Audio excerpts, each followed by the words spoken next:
Today we are going to discuss about Consolidated Financial Statement INDAS 110. In this video, we are going to solve a problem which is asked in the previous year question paper of Kuempu University BCom degree.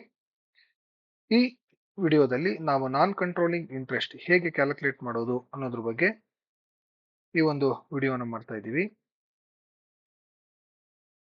ಇಲ್ಲೊಂದು question ಈ ರೀತಿ ಇದೆ.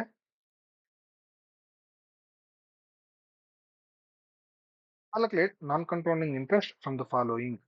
A Limited acquired 75% of equity shares in B Limited as on 1/10/2023 ಅಂತ ಹೇಳಿ ಕೊಟ್ಟಿದ್ದಾರೆ. So ಈ consolidated financial statement preparation ಒಳಗೆ major ಆಗಿ ಯಾವಾಗಲೂ ಕೂಡ ಡೇಟ್ಸ್ ತುಂಬಾ ಇಂಪಾರ್ಟೆಂಟ್ ಆಗುತ್ತೆ. ಇಲ್ಲಿ ಕೊಟ್ಟಿರುವಂತಹ ಡೇಟ್ 1/10/2023 ಅನ್ನೋದೇನಿದೆ ಇದು ಅಕ್ವಸಿಷನ್ ಪೀರಿಯಡ್ ಅಂತ ಹೇಳಿ ಕರೆಸ್ಕೊಳ್ಳುತ್ತೆ. 1/10/2023. Then the following balances are extracted from the balance sheet of B Limited as on 31st March 2024 ಅಂತ ಹೇಳಿ ಹೇಳ್ತಾ ಇದ್ದಾರೆ. ಸೊ ಅಲ್ಲಿಗೆ ಫೈನಾನ್ಷಿಯಲ್ ಇಯರ್ ಎಂಡ್ ಆಗ್ತಾ ಇರೋದು 31st ಮಾರ್ಚ್ 2024 ಅನ್ನೋದು ನಮಗೆ ಗೊತ್ತಾಯ್ತು. ಸೊ 31st ಮಾರ್ಚ್ 2024 ನಲ್ಲಿ ಫೈನಾನ್ಷಿಯಲ್ ಇಯರ್ ಎಂಡ್ ಆಗ್ತಾ ಇದೆ ಅಂತಂದ್ರೆ ಅದು ಡೆಫಿನೆಟ್ಲಿ 1/4/2023 ನಲ್ಲಿ ಅದರ ಫೈನಾನ್ಷಿಯಲ್ ಇಯರ್ ನ ಸ್ಟಾರ್ಟ್ ಮಾಡ್ಕೊಂಡಿರುತ್ತೆ. ಈ ಕಂಪನಿ ಬಿ ಕಂಪನಿ ಏನಿದೆ ಆ ಬಿ ಕಂಪನಿ 1/4/2023 ನಲ್ಲಿ ಫೈನಾನ್ಷಿಯಲ್ ಇಯರ್ ಸ್ಟಾರ್ಟ್ ಮಾಡಿದೆ. 31st ಮಾರ್ಚ್ 2024 ನಲ್ಲಿ ಫೈನಾನ್ಷಿಯಲ್ ಇಯರ್ ಎಂಡ್ ಆಗಿದೆ. In between April to March of 2024 A limited acquired B limited on 1/10/2023. ಅಂದ್ರೆ ಏಪ್ರಿಲ್ ಇಂದ ಅಕ್ಟೋಬರ್ ತನಕ ಏನು 6 ಮಂತ್ಸ್ ಅಂತ ಕರಿತೀವಿ, ಈ 6 ಮಂತ್ಸ್ ಏನಿದೆ ಅದು ಅಕ್ವೈರ್ ಆಗಿರ್ಲಿಲ್ಲ. ಅದನ್ನ ನಾವು ಪ್ರೀ ಅಕ್ವಸಿಷನ್ ಪೀರಿಯಡ್ ಅಂತ ತಗೊಳ್ತೀವಿ. ಇನ್ನ ಉಳಿದಿರ್ತಕ್ಕಂಥ 6 ಮಂತ್ಸ್ ಏನಿದೆ ಇದು ಪೋಸ್ಟ್ ಅಕ್ವಸಿಷನ್ ಪೀರಿಯಡ್ ಅಂತ ಹೇಳಿ ಕರೆಸ್ಕೊಳ್ಳುತ್ತೆ. ಓಕೆ, ಸೊ ಅಲ್ಲಿಗೆ ಡೇಟ್ ಪ್ರಕಾರ pre acquisition period 6 months, post acquisition period 6 months ಇರ್ತದೆ. ಮುಂದೆ ನೋಡೋದಾದ್ರೆ ಈ ಎ ಲಿಮಿಟೆಡ್ ಅವರು ಟೋಟಲ್ ಇರ್ತಕ್ಕಂಥ 100% ಶೇರ್ ಒಳಗೆ ಓನ್ಲಿ 75% ಶೇರ್ಸ್ ಅನ್ನ ಅಕ್ವೈರ್ ಮಾಡ್ಕೊಂಡಿದ್ದಾರೆ. ಅಂದ್ರೆ ಇನ್ನ 25% ಶೇರ್ಸ್ ಹಾಗೇನೆ ಬಿಟ್ಟು ಹೋಗಿದ್ದಾರೆ. ದಟ್ ಈಸ್ ಪಬ್ಲಿಕ್ ಶೇರ್ಸ್ ಅಂತ ಹೇಳಿ ಕರಿತೀವಿ, ಅಥವಾ ಇದನ್ನ ನಾವು ಮೈನಾರಿಟಿ ಶೇರ್ಸ್ ಅಂತ ಹೇಳಿ ಕರಿತೀವಿ. 25%, ಈ 75% ಏನಿದೆ ಅದು ಹೋಲ್ಡಿಂಗ್ ಶೇರ್ ಅಂತ ಕರಿತೀವಿ. ಇನ್ನ ಉಳಿದಿರ್ತಕ್ಕಂಥ 25% ಮೈನಾರಿಟಿ ಶೇರ್ಸ್ ಅಥವಾ ಪಬ್ಲಿಕ್ ಶೇರ್ಸ್ ಅಂತ ಹೇಳಿ ಕರಿತೀವಿ. ಸೊ ಇದರ ಬೇಸಿಸ್ ಮೇಲೆ ನಾವು ಮೇಜರ್ ಆಗಿ ಎರಡು ರೀತಿಯಾದಂತಹ ರೇಷಿಯೋಸ್ ನ ಕ್ಯಾಲ್ಕುಲೇಟ್ ಮಾಡಬೇಕು. ಮೊದಲನೇದು ಟೈಮ್ ರೇಷಿಯೋ, ಮತ್ತೊಂದು holding ratio. So time ratio ಅಂತ ಹೇಳಿದ್ರೆ ಏನು? ಈ ಟೈಮ್ ರೇಷಿಯೋನ on the basis of acquisition ನಾವು ಕ್ಯಾಲ್ಕುಲೇಟ್ ಮಾಡ್ತೀವಿ. ಅಂದ್ರೆ ಯಾವಾಗ ಅಕ್ವೈರ್ ಆಯ್ತೋ ಅದರ ಬೇಸಿಸ್ ಮೇಲೆ ಟೈಮ್ ರೇಷಿಯೋನ ಮಾಡ್ಕೊಳ್ತೀವಿ. ಈಗ ಆಲ್ರೆಡಿ ಇಲ್ಲಿ ಹೇಳಿರೋ ಪ್ರಕಾರ 1st ಏಪ್ರಿಲ್ 2023 ಇಂದ 30th ಸೆಪ್ಟೆಂಬರ್ 2023ಗೆ 6 ಮಂತ್ಸ್ ಏನಿದೆ ಆ 6 ಮಂತ್ಸ್ ಈ ಒಂದು ಬಿ ಲಿಮಿಟೆಡ್ ನ ಎ ಲಿಮಿಟೆಡ್ ಅವರು ಅಕ್ವೈರ್ ಮಾಡ್ಕೊಂಡಿರ್ಲಿಲ್ಲ. ಆ ಪೀರಿಯಡ್ ಅನ್ನು ನಾವು ಪ್ರೀ ಅಕ್ವಸಿಷನ್ ಪೀರಿಯಡ್ ಅಂತ ಹೇಳಿ ಕರಿತೀವಿ. ಅದರ ನಂತರದಲ್ಲಿ 1st ಅಕ್ಟೋಬರ್ 2023ಗೆ ಎ ಲಿಮಿಟೆಡ್ ಬಿ ಲಿಮಿಟೆಡ್ ನ ಅಕ್ವೈರ್ ಮಾಡ್ಕೊಂಡಿದೆ. ಅದು 31st ಮಾರ್ಚ್ 2024 ತನಕನೂ ಕೂಡ ಅಕ್ವಸಿಷನ್ ಅಲ್ಲಿ ಇರುತ್ತೆ. ಸೊ ಮೊದಲನೇ 6 ಮಂತ್ಸ್ ಏನಿದೆ ಅದು ಪ್ರೀ ಅಕ್ವಸಿಷನ್ ಪೀರಿಯಡ್ ಆದ್ರೆ next 6 months post acquisition period ಆಗುತ್ತೆ. ಅಲ್ಲಿಗೆ ಟೈಮ್ ರೇಷಿಯೋ 6 ಮಂತ್ಸ್ ಇಷ್ಟು 6 ಮಂತ್ಸ್, ಅಥವಾ ಇದನ್ನ ನಾವು 1:1 ಅಂತ ಕೂಡ ಬರೀಬಹುದು. ಇದೇ ರೀತಿಯಲ್ಲೇನೆ ನಾವು ಹೋಲ್ಡಿಂಗ್ ರೇಷಿಯೋನ ಕೂಡ ಕ್ಯಾಲ್ಕುಲೇಟ್ ಮಾಡಬೇಕು. It is very much necessary for our non controlling interest calculation.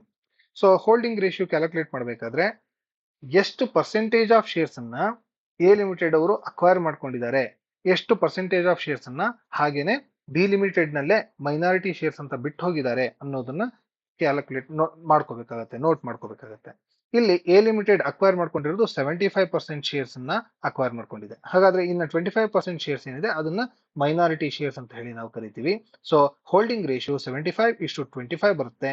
ಇದನ್ನ ನಾವು 25 ಇಂದ ಡಿವೈಡ್ ಮಾಡಿದ್ರೆ 3:1 ಅಂತ ಹೇಳಿ ಹೋಲ್ಡಿಂಗ್ ರೇಷಿಯೋ ಬರ್ತದೆ.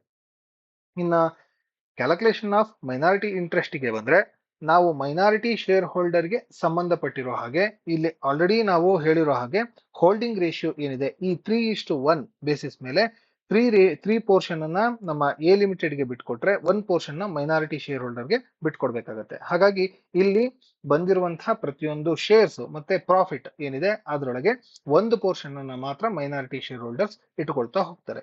ಈಗ ಇಲ್ಲಿ ನೋಡೋದಾದ್ರೆ total share holding 4 lakh rupees share capital ಇತ್ತು. ನಾವಿಲ್ಲಿ ಕ್ವಶನ್ ಒಳಗೆ ನೋಡಬಹುದು ಮೇಲ್ಗಡೆನಲ್ಲಿ share capital 40,000 equity shares of rupees 10 each ಅಂತ ಕೊಟ್ಟಿದ್ದಾರೆ. ಅಂದ್ರೆ totally 40,000 into 10 rupees that is 4 lakh rupees ಆಗುತ್ತೆ. ಅಲ್ಲಿಗೆ ಶೇರ್ ಹೋಲ್ಡಿಂಗ್ 4 lakh ಇತ್ತು. ಅದರಲ್ಲಿ 75% ಶೇರ್ಸ್ ಅನ್ನ ಎ ಲಿಮಿಟೆಡ್ ಅವರು ಅಕ್ವೈರ್ ಮಾಡ್ಕೊಂಡಿರೋದ್ರಿಂದ ಅದು ಮೈನಾರಿಟಿ ಶೇರ್ ಹೋಲ್ಡರ್ಗೆ ಸಂಬಂಧ ಪಡದೇ ಇರತಕ್ಕಂತಹ ಪೋರ್ಷನ್ ಆಗಿರುತ್ತೆ. ಹಾಗಾಗಿ ಉಳಿದಿರ್ತಕ್ಕಂಥ 25% ಶೇರ್ಸ್ ಅನ್ನ ಮಾತ್ರ ನಾವಿಲ್ಲಿ ಕನ್ಸಿಡರೇಷನ್ ಗೆ minority share holder interest calculation ಗೆ ತಗೋಬೇಕು. ಸೊ 4 lakh ಇಂಟು 1/4 ಅಂತ ಹೇಳಿ ಮಾಡ್ಕೊಳ್ತೀವಿ.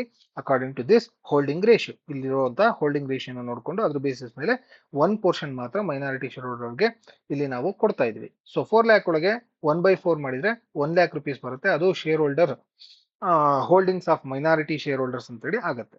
ಇದಕ್ಕೆ ನಾವು ಪ್ರಾಫಿಟ್ ಅನ್ನ ಆಡ್ ಮಾಡಬೇಕು. ಪ್ರಾಫಿಟ್ ಅನ್ನ ನಾವು ಎರಡು ರೀತಿಯಾಗಿ ಡಿವೈಡ್ ಮಾಡ್ತೀವಿ. ಒಂದನ್ನ ಕ್ಯಾಪಿಟಲ್ ಪ್ರಾಫಿಟ್ ಅಂತ ಕರಿತೀವಿ, ಮತ್ತೊಂದನ್ನ ರೆವಿನ್ಯೂ ಪ್ರಾಫಿಟ್ ಅಂತ ಕರಿತೀವಿ. ಇಲ್ಲಿ ಕ್ಯಾಪಿಟಲ್ ಪ್ರಾಫಿಟ್ ಅಂತ ಹೇಳಿದ್ರೆ ಏನು ಅಂತಂದ್ರೆ ಪ್ರೀ ಅಕ್ವಿಸಿಷನ್ ಪೀರಿಯಡ್ ಪ್ರಾಫಿಟ್ ಏನಿರುತ್ತೆ ಅದನ್ನ ಕ್ಯಾಪಿಟಲ್ ಪ್ರಾಫಿಟ್ ಅಂತ ಕರೀತಾರೆ. ಇನ್ನ ಪೋಸ್ಟ್ ಅಕ್ವಿಸಿಷನ್ ಪೀರಿಯಡ್ ಪ್ರಾಫಿಟ್ ಏನಿರುತ್ತೆ ಅದನ್ನ ರೆವಿನ್ಯೂ ಪ್ರಾಫಿಟ್ ಅಂತ ಕರೀತಾರೆ. ಇಲ್ಲಿ ಈ ಪ್ರಾಬ್ಲಮ್ ಒಳಗೆ ಏನಾಗಿದೆ ಅಂತ ಹೇಳಿದ್ರೆ ಇಲ್ಲಿ ಮೇಲ್ಗಡೆನಲ್ಲಿ ಬಿ ಪಾರ್ಟ್ ಕೊಟ್ಟಿದ್ದಾರೆ. ಈ ಬಿ ಪಾರ್ಟ್ ಅಲ್ಲಿ ಹೇಳ್ತಾ ಇದ್ದಾರೆ ಬ್ಯಾಲೆನ್ಸ್ ಆಸ್ ಆನ್ 1/4/2023 ಅಂತ ಹೇಳಿ ಹೇಳ್ತಾ ಇದ್ದಾರೆ. ಜನರಲ್ ರಿಸರ್ವ್ ಮತ್ತೆ ಪ್ರಾಫಿಟ್ ಅಂಡ್ ಲಾಸ್ ಅಕೌಂಟ್ ಇದೆ. 1/4/2023 ಅಂತ ಹೇಳಿದ್ರೆ ಓಪನಿಂಗ್ ಡೇಟ್ ಅಲ್ಲಿ ಇದ್ದಂತಹ ಜನರಲ್ ರಿಸರ್ವ್ ಮತ್ತೆ ಪ್ರಾಫಿಟ್ ಅಂಡ್ ಲಾಸ್ ಅಕೌಂಟ್ ಅಂತ ಹೇಳಿ ನನಗೆ ಇಲ್ಲಿ ಗೊತ್ತಾಗ್ತಾ ಇದೆ. ಓಪನಿಂಗ್ ಬ್ಯಾಲೆನ್ಸ್ ಏನು ಜನರಲ್ ರಿಸರ್ವ್ ಮತ್ತೆ ಪ್ರಾಫಿಟ್ ಅಂಡ್ ಲಾಸ್ ಅಕೌಂಟ್ ಏನಿದೆ ಇದು ನಮ್ಮ ಅಕ್ವಿಸಿಷನ್ ಪೀರಿಯಡ್ ಗಿನ ಮುಂಚೆನೆ ಆಗಿರ್ತಕ್ಕಂಥ ಪ್ರಾಫಿಟ್ ಮತ್ತೆ ಜನರಲ್ ರಿಸರ್ವ್ ಆಗಿರೋದ್ರಿಂದ ಇದನ್ನ ನಾವು ಪ್ರೀ ಅಕ್ವಿಸಿಷನ್ ಪೀರಿಯಡ್ ಪ್ರಾಫಿಟ್ ಅಂತ ತಗೋತೀವಿ. ಆ pre acquisition period profit capital profit portion ಅಲ್ಲಿ ಬರುತ್ತೆ. So general reserve on 1/4/2023 1 lakh ಇತ್ತು. ಅದರಲ್ಲಿ minority holder share according to holding ratio 1 portion ಮಾತ್ರ ಕೊಡಬೇಕು out of total 4 portions. So 1 lakh into 1/4 ಮಾಡಿದ್ರೆ 25,000 rupees ಬರುತ್ತೆ. ಅದೇ ರೀತಿ profit and loss account balance on 1/4/2023 20,000 rupees ಇತ್ತು. 20,000 rupees ಒಳಗೆ ನಮ್ಮ minority share holder portion 1 portion ಏನಿದೆ ಅದನ್ನ ನಾವು ಇವಾಗ ಕೊಡ್ತಾ ಇದೀವಿ. ಸೊ 1/4 ಇಂಟು 20,000 ಮಾಡಿದ್ರೆ 5,000 rupees ಬರುತ್ತೆ. ದೆನ್ ಇನ್ನ ಉಳಿದಿರ್ತಕ್ಕಂತಹ ಪ್ರಾಫಿಟ್ ಈ ಪ್ರಾಬ್ಲಮ್ ಅಲ್ಲಿ ನೋಡಿದ್ರೆ C net profit for the year 2023 and 24 rupees 1,60,000 ಅಂತ ಹೇಳಿ ಕೊಟ್ಟಿದ್ದಾರೆ. So total net profit of during the year ಬಂದಿರೋದು 1,60,000 rupees ಬಂದಿದೆ. ಅಲ್ಲಿಗೆ ಟೋಟಲ್ ಒಂದು ವರ್ಷಕ್ಕೆ 1,60,000 ರೂಪಾಯಿ ಟೋಟಲ್ ಪ್ರಾಫಿಟ್ ಬಂದಿದೆ. ಇಲ್ಲಿ ಏನಾಗಿದೆ 1/4/2023 ಇಂದ 1st October 2023 ತನಕ ಯಾವುದೇ ರೀತಿಯಾದಂತಹ ಅಕ್ವಿಸಿಷನ್ ನಡೆದಿರಲಿಲ್ಲ. ಹಾಗಾಗಿ ಅಲ್ಲಿ ಪ್ರೀ ಅಕ್ವಿಸಿಷನ್ ಪೀರಿಯಡ್ 6 months ಇತ್ತು. ನೆಕ್ಸ್ಟ್ 6 months ಏನಿದೆ ಅದು ಅಕ್ವೈರ್ ಆಗಿರುವ ನಂತರದ ದಿನಗಳು, ಅದನ್ನ ನಾವು ಪೋಸ್ಟ್ ಅಕ್ವಿಸಿಷನ್ ಪೀರಿಯಡ್ ಅಂತ ಕರಿತೀವಿ. ಸೊ ಟೈಮ್ ರೇಷಿಯೋನ ನಾವಿಲ್ಲಿ ಯೂಸ್ ಮಾಡ್ಕೋಬೇಕು. ಟೈಮ್ ರೇಷಿಯೋ 1:1 ಇಲ್ಲಿ ಕ್ಯಾಲ್ಕುಲೇಷನ್ ಒಳಗೆ ನಾವಿಲ್ಲಿ ನೋಡಬಹುದು. ಟೈಮ್ ರೇಷಿಯೋ 1:1 ಅಂತ ಹೇಳಿ ಕ್ಯಾಲ್ಕುಲೇಟ್ ಮಾಡಿದೀವಿ. ಸೊ ಆ ಟೈಮ್ ರೇಷಿಯೋ ಬೇಸಿಸ್ ಮೇಲೆ 1 ಪೋರ್ಷನ್ ಅನ್ನ ನಾವು 6 months ಅಂತ ಏನ್ ಕರಿತಾ ಇದೀವಿ 6 months ಪೋರ್ಷನ್ ಅನ್ನ ನಾವು pre acquisition period capital profit ಕೊಡಬೇಕು. ಇನ್ನ ನೆಕ್ಸ್ಟ್ 6 months ಪೋರ್ಷನ್ ಅನ್ನ ನಾವು ಪೋಸ್ಟ್ ಅಕ್ವಿಸಿಷನ್ ಪೀರಿಯಡ್ ಗೆ ರೆವಿನ್ಯೂ ಪ್ರಾಫಿಟ್ ಪೋರ್ಷನ್ ಗೆ ಕೊಡಬೇಕು. ಸೊ 1,60,000 ಇಂಟು 1/2 ಅಥವಾ 6/12 ಅಂತ ಬೇಕಾದ್ರೂ ನೀವು ಬರಿಬಹುದು. ಸೊ 80,000 rupees ಬರುತ್ತೆ.